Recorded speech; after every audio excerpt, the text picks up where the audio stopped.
Hi, I'm Caroline, I'm the Yoga Crow. As we come to the end of 2019 and the end of a decade, I wanted to talk a little bit about New Year's resolutions.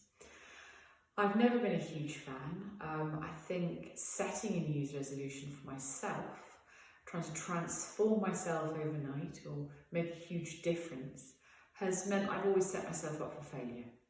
And as with my yoga practice, I have tended to set an intention for my year the last few years. Now, you may have come across this idea in a yoga class. A teacher may have invited you to set an intention for your yoga practice in that class. Now, that might be being kind to yourself on your mat, taking a little bit easier, knowing that you're tired, or very specifically trying to not give yourself such a hard time if there's a particular asana that you can't do that day.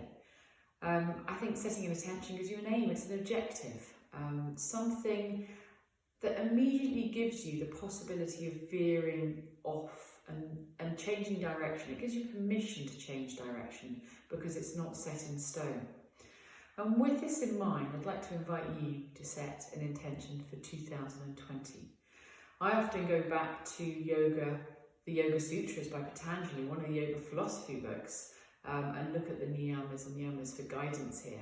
I'm often drawn to ahimsa, kindness and compassion. Now, I like to suggest that's very much towards yourself first and foremost, and then as well to others and the earth and those that surround you, and thinking about Mother Nature.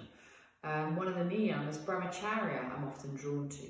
The right use of energy. Are you using your energy in the right, almost positive way for you? Svadhyaya is self-study, that's one of the yamas, and that's a wonderful one because you're always learning from what you do and how you interact with people, whether that's a mistake you may have made or a book you've read. So always growing and thinking about that idea of self-study.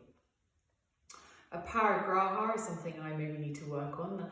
That literally translates as non-grasping.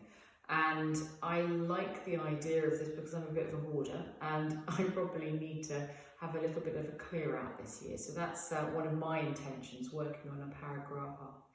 But I'll leave those ideas with you, and I'd like to wish you a very happy, healthy 2020, and wish that you can find an intention you can work with this year. So something that's not going to set you up to fail, but something to guide you and allow you to find a focus and an aim, something to work with this year, whether that's within family, friends, business, the whole of your life.